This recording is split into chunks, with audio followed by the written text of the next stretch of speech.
আজ আমি পুরাতন, তাই আমার মূল্য নেই। যেমন পুরনো বই অবহেলায় পড়ে থাকে, কিন্তু এক সময় আমি তোমার প্রিয় ছিলাম। রোজকারের অভ্যেস, রাতের শেষ কথা ছিলাম। সময় পাল্টে যায়, মানুষও পাল্টে যায়। নতুনের মোহে পুরনো সব হারিয়ে যায়। তুমি নতুন পেলে, আমি পুরনো হয়ে গেলাম। তোমার গল্পে আমার জায়গাটা মুছে গেল।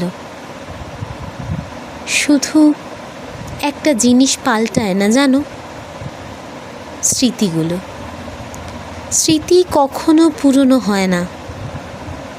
ওরা রোজ এসে মনে করিয়ে দেয় আমি একদিন তোমার খুব প্রিয় ছিলাম।